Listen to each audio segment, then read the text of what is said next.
काय फार वेगळं बोलणार नाही. आता आमदार साहेबांनी सगळं सांगितलं. दोनच वाक्यात जर सांगायचं तर ते इतकं सोपं आहे. काय शिवजन्मभूमीचे जर मावळे आपण म्हणत असू आणि पठारावर विशेषतः माऊली शेठ शिवसेनेची ताकद ही फार मोठ्या प्रमाणावर आहे.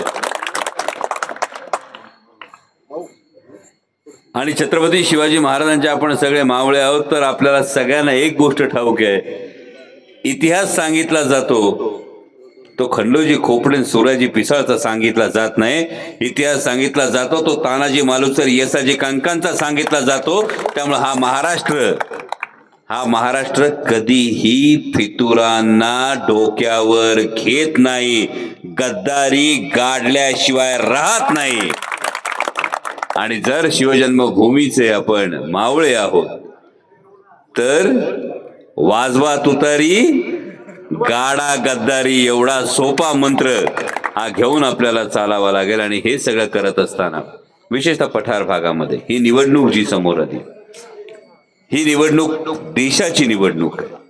जेव्हा सातत्याने सांगितलं जातं खासदार साहेब इथे होते का, खासदार साहेब तिथे होते का, हेच प्रश्न. दोन गमती बघा दादा.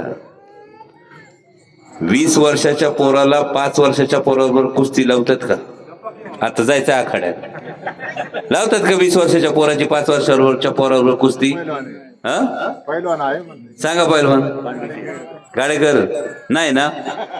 मग पहिल्या टर्मचा जनसंपर्क आणि 3 टर्म नंतर परत इथं असलेला जनसंपर्क, 20 वर्षाचा जनसंपर्क आणि 5 वर्षाचा जनसंपर्क जुळल कसा हे तर आधी सांगा.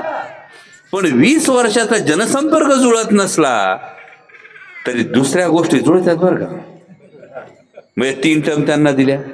किती वेळा संसद रत्न पुरस्कार मिळाला? पहिल्या टर्म मध्ये 3 वेळा मिळून दाखवलाय. 15 वर्षामध्ये किती मोठे प्रोजेक्ट आले. खेडचा विमानतळ तर गेलाच. परवा इकडे कुठेतरी फिरताना कोणीतरी म्हणालं की 6 बायपास केलेत आणि त्यानंतर आता चाकणचा जो फ्लायओव्हर होतोय हे खोटं आहे म्हणे.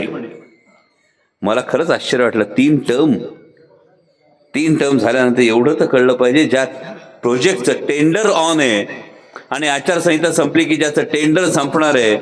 15 वर्ष आपण ऐकत होतो. 15 वर्षातली 10 वर्ष तर तुम्ही ऐकलंच असेल.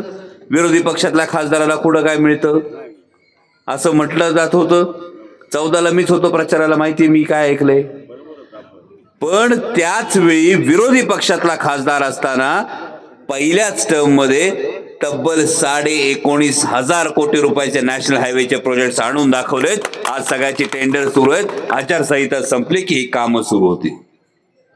पुणे नाशिक हायवे असेल, तळेगाव चाकण शिक्रापूर हायवे असेल, पुणे नगर हायवे असेल, चाकण CSIS हॉस्पिटल असेल, इंद्रायणी मेडिसिटी सारखा प्रकल्प असेल, राष्ट्रीय वनौषधी संशोधन केंद्रासारखा प्रकल्प असेल, एवढं सगळं करून दाखवत असताना जेव्हा तुम्ही एकीकडे 20 वर्षाचा जनसंपर्क आणि 5 वर्षाचा जनसंपर्क याची तुलना करता, त्यावेळी हे बी सांगा की 15 वर्षात आलेले प्रोजेक्ट आणि 5 वर्षात या पठ्ठ्यानं आणून दाखवलेले प्रोजेक्ट हे पण कधीतरी सांगा.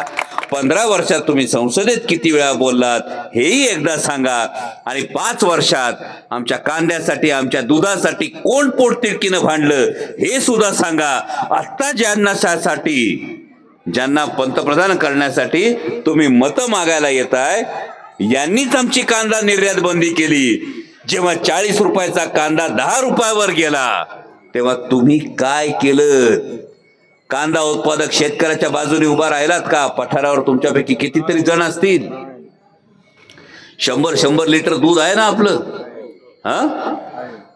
10 रुपयाचं नुकसान पकडलं तर दिवसाला किती जातात खिशातले? 1000 रुपये गेले दिवसाचे. महिन्याचे किती गेले? 30,000 गेले. महिनाभर वर्ष होत आले. आज 12 महिने झाले. 12×36 3.5 लाख रुपये तुमच्या खिशातले निघाले दुधाला भाव नाहीत म्हणून. पण जे आज मत मागायला येतात भारतीय जनता पक्षासाठी, मोदी सरकारसाठी, तुमच्या खिशातले 3.5 लाख रुपये गेले तेव्हा हे कुठं होते? शेतकरी आक्रोश मोर्चा काढला महाविकास आघाडीने, माऊली शेठ आम्ही, तेव्हा AC केबिन मध्ये बसून थट्टा करत होते. शेतकरी कुठे आहे?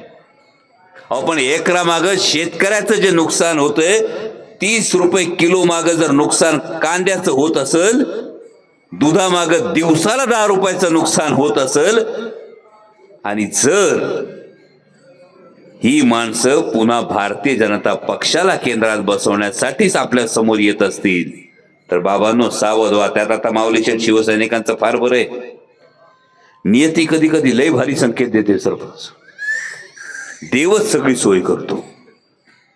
म्हणजे बघा गाडेकर, आता धनुष्यबाण सोडून मतदान करायचं असतं ते जीवावर आलं असतं का नाही?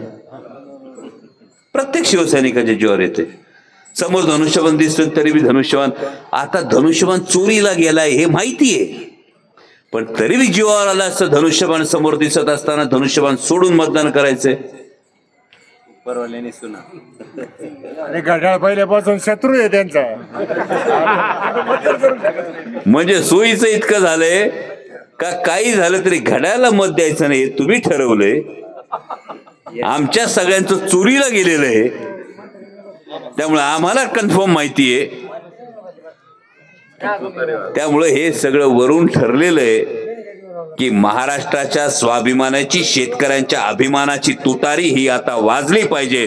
पण एवढीच विनंती आहे की 13 मेला तुतारी वाजवणारा माणूस या चिन्हासमोरचं बटन दाबा आणि तुमच्या मतांचा भरघोस आशीर्वाद द्या. एक शब्द देतो, बैलगाडा शर्यत जेव्हा सुरू होत नव्हती 7 वर्ष बैलगाडा शर्यत बंद होती.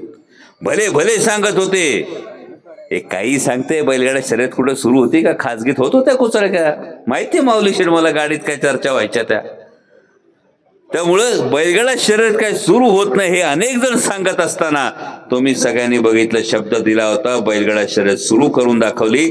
तसाच शब्द देतो, पठाराचा बॅकलॉग पुढच्या टर्म मध्ये भरण्याचा पुरेपूर प्रयत्न करणार, ह्या तुम्हाला शब्द देतो. 13 मेला तुतारी वाजवणारा माणूस या चिन्हासमोरचं बटन दाबून आपण मतांचा आशीर्वाद द्या. एवढीच कळकळीची विनंती करतो आणि थांबतो. जय शिवराय.